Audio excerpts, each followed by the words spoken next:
This is the Bible in 1 year, day 53. How to spend time with Jesus. I first encountered Jesus in February 1974. I'm so grateful to those who taught me right from the start the importance of what they called the quiet time.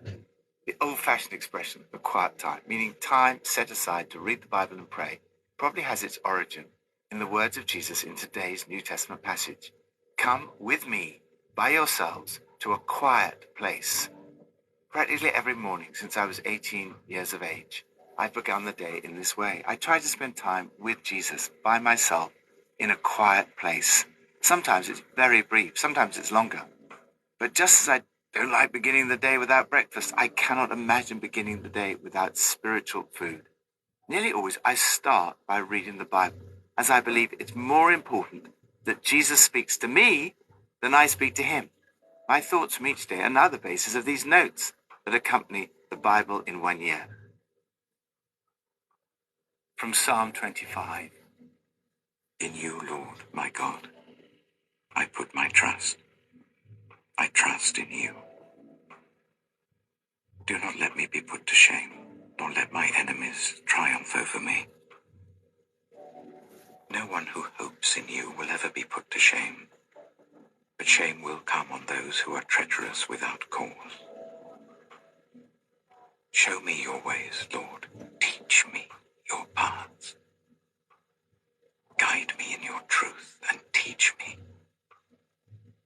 For you are God, my Savior, and my hope is in you all day long. Remember, Lord, your great mercy and love, for they are from of old. Do not remember the sins of my youth and my rebellious ways. According to your love, remember me, for you, Lord, are good. Time to look to God. Do you ever feel daunted by your circumstances? Do you ever fear that you might fail and end up disappointed or even ashamed? David clearly had such fears and gives us an example of how to start a quiet time. He begins by saying, "Unto you, O Lord, do I bring my life." He's determined to trust God despite all the challenges that lie ahead. He goes on, "Oh my God, I trust, lean on, rely on, and am confident in you. Let me not be put to shame, or my hope in you be disappointed. Let not my enemies triumph over me." He says, in effect, I'm looking to you, God. He was obviously under attack, but he trusted that God would never let him be put to shame. His hope was in God all day long. Take time each day to look to God in preparation for what lies ahead. Ask for God's mercy, forgiveness, help, guidance, and deliverance. Lord, I pray for your guidance in everything I'm involved in today. Take me by the hand. Lead me down the paths of truth. Plan only the best for me, God. New Testament from Mark 6. The apostles gathered round Jesus and reported to him all they had done and taught. Then, because so many people were coming and going, that they did not even have a chance to eat, he said to them, "Come with me by yourselves to a quiet place and get some rest." So they went away by themselves in a boat to a solitary place. But many who saw them leaving recognized them and ran on foot from all the towns and got there ahead of them. When Jesus landed and saw a large crowd, he had compassion on them, because they were like sheep without a shepherd. So he began teaching them many things. By this time, it was late in the day, so his disciples came to him. "This is a remote place," they said, "and it's already very late. Send the people away so that they can go to the surrounding countryside of villages and buy themselves something to eat." But he answered, "You give them something to eat." They said to him, "That would take more than half a year's wages. Are we to go and spend that much on bread and give it to them to eat?" "How many loaves do you have?" he asked. "Go and see." When they found out, they said, 5 and 2 fish. Then Jesus told them to make all the people sit down in groups on the green grass. So they sat down in groups of hundreds and fifties. Taking the 5 loaves and the 2 fish and looking up to heaven, he gave thanks and broke the loaves. Then he gave them to his disciples to distribute to the people. He also divided the 2 fish among them all. They all ate and were satisfied, and the disciples picked up 12 basketfuls of broken pieces of bread and fish. The number of the men who had eaten was 5,000. Immediately, Jesus made his disciples get into the boat and go on ahead of him to Bethsaida, while he dismissed the crowd. After leaving them, he went up on a mountainside to pray. Later that night, the boat was in the middle of the lake, and he was alone on land. He saw the disciples straining at the oars because the wind was against them. Shortly before dawn, he went out to them, walking on the lake.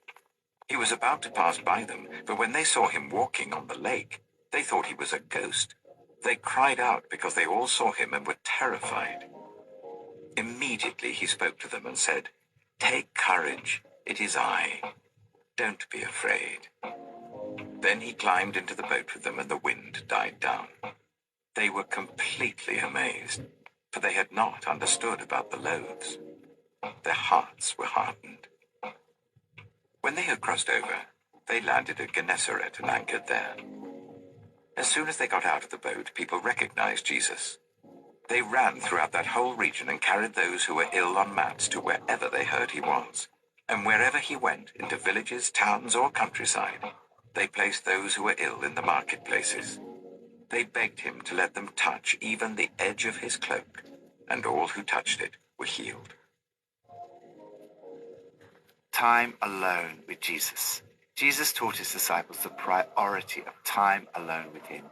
He said to them, "Come with me, by yourselves, to a quiet place." And they went off by themselves to a solitary place. There was so much action going on in Jesus' life that it must have been very hard for him to escape and get some rest. God was using him in amazing ways, feeding the 5,000, walking on water for a start. He saw the vast needs of all the people. He had compassion on them because they were like sheep without a shepherd. They were desperate for him and were literally running towards him. Nevertheless, Jesus found it necessary to send them all off. He needed some solitude. He climbed a mountain to pray. He prioritized his time alone with God. Prayer and action go hand in hand. The activity comes out of the relationship. Jesus had compassion on them. The word used is the strongest word in the Greek language for pity. His heart broke. Jesus was constantly developing and encouraging the disciples in their ministry. He did not merely feed the 5,000 miraculously by himself. He said to them, "You give them something to eat." Sometimes I feel daunted by the ministry God has given to me. Often I feel I have little to offer the people I'm called to serve. I take great comfort from this passage. Jesus can do a lot with a little. If you offer to Jesus the little you have, he can multiply it and meet the needs of all the people. Jesus was efficient, organized, and practical. He told them to make all the people sit down in groups on the green grass. So they sat down in groups of hundreds and fifties. After the disciples had fed the 5,000, Jesus sent them off again by themselves. He made his disciples get into a boat and go on ahead of him while he went up on a mountainside to pray. Even when we're doing what Jesus tells us to do, it is sometimes very difficult and hard work. There are times when I feel agitated, troubled, and filled with fear and dread. The disciples were straining at the oars because the wind was against them. When Jesus joined them, he said, "Take courage, it is I. Don't be afraid." As Jesus climbed into the boat with them, the wind died down. We see a picture of the difference Jesus makes to our lives. It is an uphill struggle unless you are conscious of Jesus' presence with you. Only those who recognize Jesus can enjoy this relationship. Those who did recognize him ran towards him. And I love these words. All who touched him were healed. Lord, thank you that in the storms of life you say to me, "Take courage, it is I. Don't be afraid." Old Testament, from Exodus 31 to 33. Then the Lord said to Moses, "See, I have chosen Bezalel, son of Uri, the son of Hur of the tribe of Judah. And I have filled him with the Spirit of God, with wisdom, with understanding, with knowledge, and with all kinds of skills, to make artistic designs for work in gold, silver, and bronze, to cut and set stones, to work in wood, and to engage in all kinds of crafts. Moreover, I have appointed Aholiab, son of Ahisamach, of the tribe of Dan, to help him. Also, I have given ability to all the skilled workers to make everything I have commanded you: the tent of meeting, the ark of the covenant law with the atonement cover on it, and all the other furnishings of the tent, the table and its articles, the pure gold lampstand and all its accessories, the altar of incense, the altar of burnt offering and all its utensils, the basin with its stand, and also the woven garments, both the sacred garments for Aaron the priest and the garments for his sons when they serve as priests, and the anointing oil and fragrant incense for the holy place. They are to make them just as I commanded you. Then the Lord said to Moses, "Say to the Israelites, you must observe my Sabbaths. This will be a sign between me and you for the generations to come, so that you may know that I am the Lord, who makes you holy. Observe the Sabbath because it is holy to you. Anyone who desecrates it is to be put to death. Those who do any work on that day must be cut off from their people. For 6 days work is to be done, but the seventh day is a day of Sabbath rest, holy to the Lord. Whoever does any work on the Sabbath day is to be put to death. The Israelites are to observe the Sabbath, celebrating it for the generations to come as a lasting covenant. It will be a sign between me and the Israelites forever. For in 6 days the Lord made the heavens and the earth, and on the seventh day he rested and was refreshed." When the Lord finished speaking to Moses on Mount Sinai, he gave him the 2 tablets of the covenant law, the tablets of stone inscribed by the finger of God. Exodus chapter 32. When the people saw that Moses was so long in coming down from the mountain, they gathered round Aaron and said, "Come, make us gods who will go before us. As for this fellow Moses who brought us up out of Egypt, we don't know what has happened to him." Aaron answered them, "Take off the gold earrings that your wives, your sons, and your daughters are wearing, and bring them to me." So all the people took off their earrings and brought them to Aaron. He took what they handed him and made it into an idol cast in the shape of a calf, fashioning it with a tool. Then they said, "These are your gods, Israel, who brought you up out of Egypt." When Aaron saw this, he built an altar in front of the calf and announced, "Tomorrow there will be a festival to the Lord." So the next day the people rose early and sacrificed burnt offerings and presented fellowship offerings. Afterwards they sat down to eat and drink and got up to indulge in revelry. Then the Lord said to Moses, "Go down, because your people, whom you brought up out of Egypt, have become corrupt. They have been quick to turn away from what I commanded them and have made themselves an idol cast in the shape of a calf.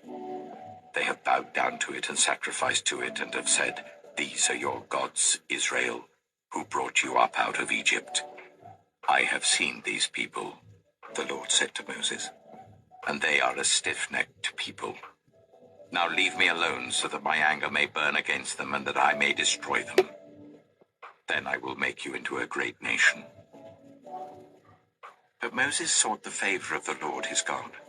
"Lord," he said, "why should your anger burn against your people, whom you brought out of Egypt with great power and a mighty hand?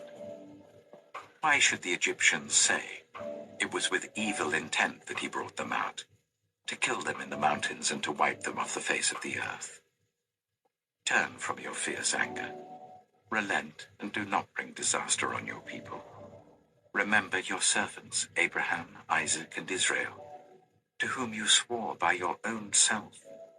I will make your descendants as numerous as the stars in the sky, and I will give your descendants all this land I promised them, and it will be their inheritance forever. Then the Lord relented, and did not bring on his people the disaster he had threatened. Moses turned and went down the mountain with the 2 tablets of the covenant law in his hands. They were inscribed on both sides, front and back. The tablets were the work of God. The writing was the writing of God, engraved on the tablets. When Joshua heard the noise of the people shouting, he said to Moses, "There is the sound of war in the camp." Moses replied, "It is not the sound of victory. It is not the sound of defeat. It is the sound of singing that I hear." When Moses approached the camp and saw the calf and the dancing, his anger burned, and he threw the tablets out of his hands, breaking them to pieces at the foot of the mountain. And he took the calf the people had made and burned it in the fire. Then he ground it to powder, scattered it on the water, and made the Israelites drink it. He said to Aaron, "What did these people do to you, that you led them into such great sin?" "Do not be angry, my lord," Aaron answered. "You know how prone these people are to evil. They said to me, 'Make us gods who will go before us.' As for this fellow Moses who brought us up out of Egypt, we don't know what's happened to him." So I told them, 'Whoever has any gold jewelry, take it off.' Then they gave me the gold, and I threw it into the fire, and out came this calf." Moses saw that the people were running wild, and that Aaron had let them get out of control, and so become a laughingstock to their enemies.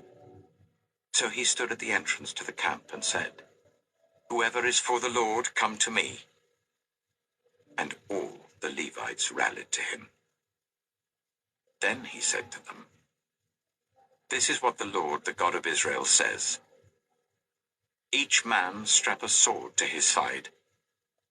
Go back and forth through the camp from one end to the other, each killing his brother and friend and neighbor." The Levites did as Moses commanded, and that day about 3,000 of the people died. Then Moses said, "You have been set apart to the Lord today, for you were against your own sons and brothers, and he has blessed you this day." The next day Moses said to the people, "You have committed a great sin, but now I will go up to the Lord. Perhaps I can make atonement for your sin." So Moses went back to the Lord and said, "Oh, what a great sin these people have committed. They have made themselves gods of gold. But now, please, forgive their sin. But if not, then blot me out of the book you have written." The Lord replied to Moses, "Whoever has sinned against me, I will blot out of my book. Now go, lead the people to the place I spoke of, and my angel will go before you. However, when the time comes for me to punish, I will punish them for their sin." And the Lord struck the people with a plague because of what they did with the calf Aaron had made. Exodus chapter 33. Then the Lord said to Moses, "Leave this place, you and the people you brought up out of Egypt, and go up to the land I promised on oath to Abraham, Isaac, and Jacob, saying, 'I will give it to your descendants.' I will send an angel before you and drive out the Canaanites, Amorites, Hittites, Perizzites, Hivites, and Jebusites. Go up to the land flowing with milk and honey. But I will not go with you, because you are a stiff-necked people, and I might destroy you on the way." When the people heard these distressing words, they began to mourn, and no one put on any ornaments. For the Lord had said to Moses, "Tell the Israelites, you are a stiff-necked people. If I were to go with you even for a moment, I might destroy you. Now take off your ornaments, and I will decide what to do with you." So the Israelites stripped off their ornaments at Mount Horeb. Time to receive help from God. Part of the reason Jesus wanted his disciples to come away was to get some rest. We see in this passage the importance of rest and refreshment. Look ahead at your schedule and make sure you put these times in as a priority. Time alone with Jesus includes listening to him.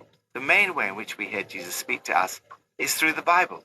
It is often when I fail to spend time alone with Jesus that I more easily succumb to temptation or feel afraid. In Exodus 32, we see that however much God has done for us in the past, we so quickly forget and doubt him, and as a result, fall into sin. They have been quick to turn away from what I commanded them. The initial cause of their idolatry was a lack of patience. They did not wait for God's timing. The fact that God takes what we consider to be a long time does not mean that he's not at work. After the people had made a golden calf as an idol, it was the prayer of Moses that averted total disaster. By the power of prayer, it's possible to change the course of history. Aaron was held responsible for the idolatry. What did these people do to you that you led them into such a great sin? Actually, Aaron simply followed popular opinion. It was the people's idea, which he'd put into action. Yet in God's sight, he was still the leader. He should have stood against them, rather than allowing himself to be persuaded to lead them into sin. Aaron replied, "You know how prone these people are to evil. They gave me the gold, and I threw it into the fire, and out came this calf." This is obviously nonsense, but it's easy to distort the truth slightly to justify ourselves. Today's passage can be more fully understood in the light of St. Paul's exposition of it in the New Testament. He writes, "Now these things occurred as examples to keep us from setting our hearts on evil things as they did." This passage warns us about four things: self-indulgence, promiscuity, self-worship, grumbling. The severity of the punishments the people of God faced is a mark of how serious and destructive these sins are, and were written down as warnings for us. This shows us God's unwillingness simply to let things fester. Yet Paul does not leave it there. He tells us how to deal with temptation. No test or temptation that comes your way is beyond the course of what others have had to face. All you need to remember is that God will never let you down. He'll never let you be pushed past your limit. He'll always be there to help you come through it.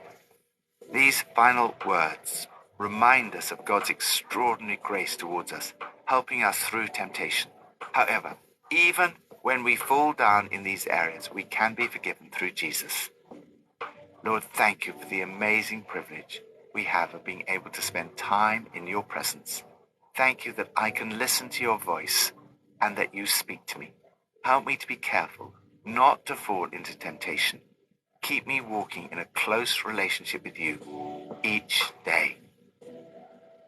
Pippa adds, in Exodus 31, we see how quickly the people get into mischief when they're left to their own devices. Aaron should have known better. He had been part of all the great miracles. Even he was led astray by the crowd. Only Moses remained totally faithful. He didn't go along with the crowd. Leadership can be lonely. Moses was a true leader.